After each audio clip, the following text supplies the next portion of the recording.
welcome to another Sci-Fi Fantasy Saturday. Today, I'm going to unbox and take a first look at Star Trek Star Realms, a deck building game.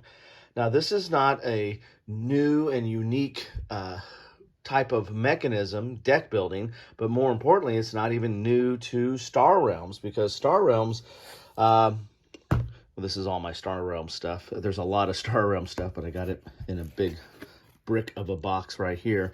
But Star Realms has been around for a while. A very accessible, easy to get into. Doesn't know what accessible means, but very easy to play deck building game, which actually started with Hero Realms. I got some of my Hero Realms stuff in here.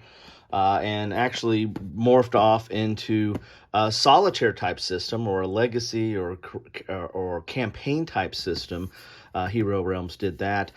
This is all fantasy based, and then they took it to space with Star Realms, and now we're taking it to the Star Wars world or theme or genre or universe with Star Trek Star Realms. So I was interested in picking this up. I really like Star Realms. I really like Fantasy Realms, or Hero Realms, I should say.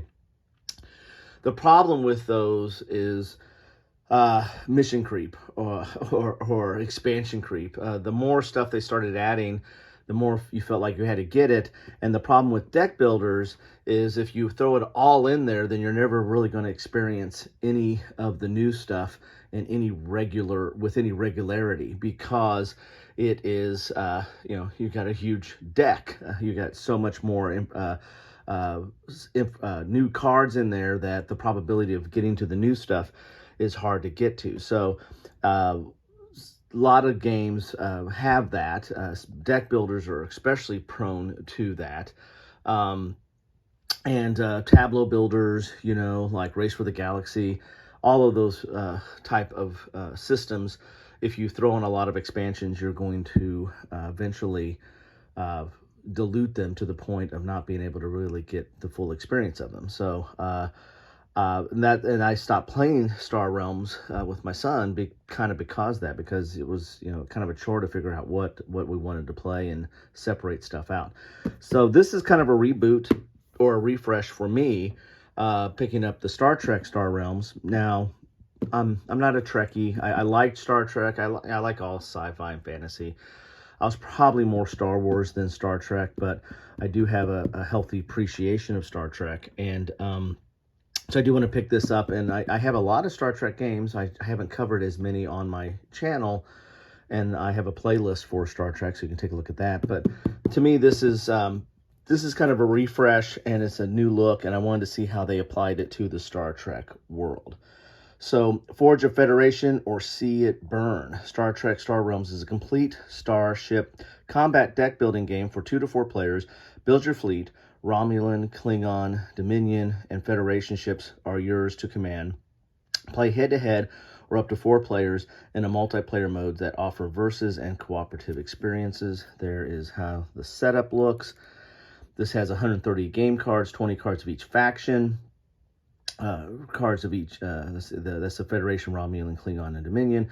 50 unaligned cards, authority counters, 1 2-player game mat, and full color rulebook. So let's get in here and see what this is about.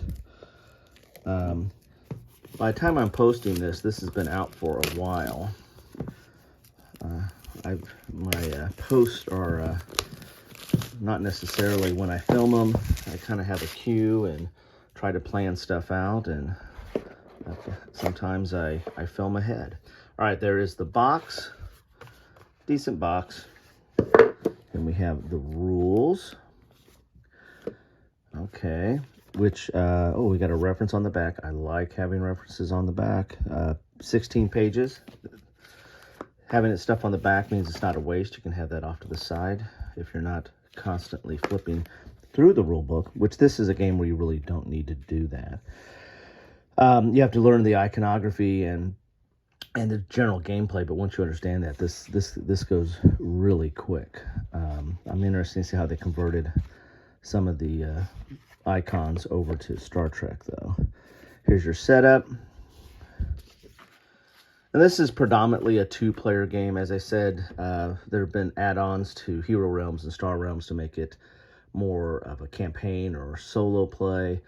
We're doing like just missions, but this shines at 2-player. This one says it goes up to 4. I've never really played it I've never played the 4-player opposed in Star Realms or Hero Realms. Here's your turn sequence. Here's an explanation of the cards. So you have your faction, cost to buy. It is a deck builder, so you're going to be buying cards, put them in your deck, shuffling, and then it's going to come up and you're going to play that card for its abilities. So you got a primary ability, scrap ability, and then ally ability. And allies is something they added in later to Star Realms. And again, that's one of those issues where you don't have a ton of ally stuff or like multiple ally or multiple faction cards. It's kind of hard to get to them, and so it's hard to, actually have a cohesive strategy while you're playing the game. Then you have the bases here, or locations, I should say, which kind of stay on the board. Most cards you play and then they go away. These stay on the board and provide kind of a defense, so that you have to kind of blow through that to get to you. I mean, this is kind of like a typical Magic the Gathering or whatever. You're trying to knock the other person's hit points down. This is not called hit points in here. What are they called? They're called we'll get to it. I don't know what they're calling it in here. Authority. Authority is kind of your hit points. Okay. So you got using resolving abilities, factions, ally ability, scrap ability. Scrap ability is like with any deck builder, you're gonna have some of the starting cards clog up your hand, and you want to get rid of them. So you can scrap stuff to get to it, or you might there's some good cards that have decent scrap abilities that you might, in a pinch, want to scrap the card to get that. You might just need a little bit to go over the top to take someone out. So scrapping is an interesting concept in here. And deck builders all go back to well, not all go back to, but the primary deck builder was Dominion, that kind of came on the scene, and everybody started picking up that mechanic and applying it to different themes and different aspects. And so Dominion is kind of again, might not technically be the first deck builder, or maybe it is, but it's definitely the most influential of the deck builders. Everything that came after that owes its life to that, or at least a lot of influence to that. So here's acquiring or buying cards. A common concept in deck builders. Attacking, discard phase, and other formats. So these are these different free-for-all and different ways to play with multiplayers. And I don't see any solo in here, so I don't think they've built this out for solo. So you do have a play board here. It's kind of thin. It's just like player aid type material. You don't necessarily need this to play the game. You can kind of know that there's a central tableau where you buy cards from, and then there's a trade and scrap, decks. So yeah, you don't necessarily need that, but it is nice to have. There's some tokens in here. So this is not a lot, but you got some tokens there. And then we get we got my silica intake for the day, and then we have the cards, which is really the heart of the game, and that's what you came here for. So let's get to that right now. So if you're familiar with Star Realms, I imagine this is probably easy to pick up. If you are not familiar with Star Realms, then maybe this is an okay place to start. Mainly if you're a Star Trek fan. If you hate Star Trek, I don't know why you're watching this, but if you're a Star Trek fan and you like Star Realms, then this is probably a no-brainer. So here's all the different cards here, and I'll just start going through them from the top here. I'm not going to go through every one, but you can see the cards are decent, good thickness. You know, there is a lot of shuffling in a deck builder, so question whether you want to sleeve these or not. I sleeved my Star Realm cards. I think I sleeved my Hero Realms card too. Let's get the location. These are all these are Romulan.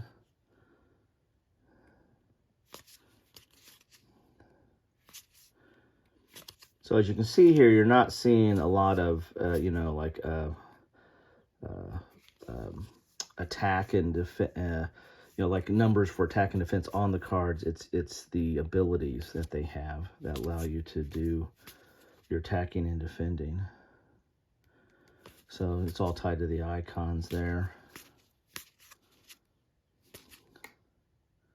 So these are Dominion ships, or locations, I should say.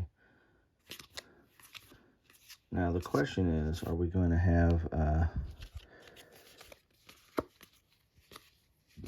the Enterprise?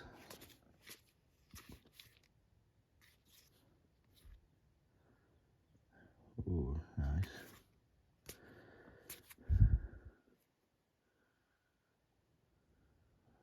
There we go. Very nice. Some base stations or locations. Then you have some neutral cards here, or they're not tied to a faction, and probably tied to also be your start cards. So you're gonna start out with scouts, ships. You know, they're gonna let you buy. So when you play this, you get that amount of coin to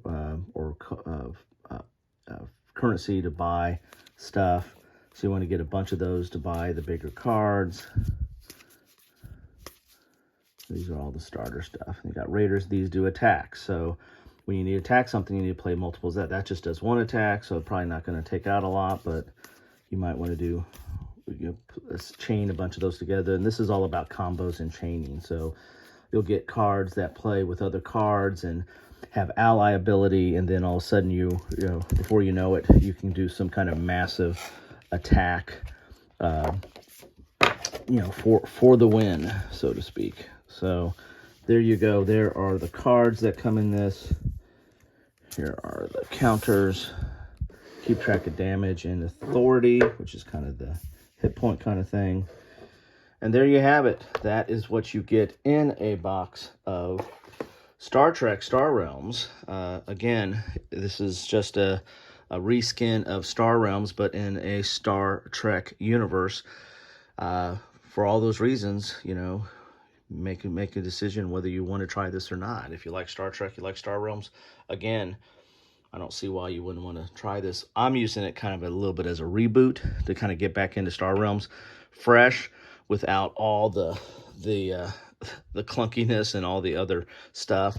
Maybe this will grow into that, and maybe I won't be able to resist. Anyway, thanks for stopping by.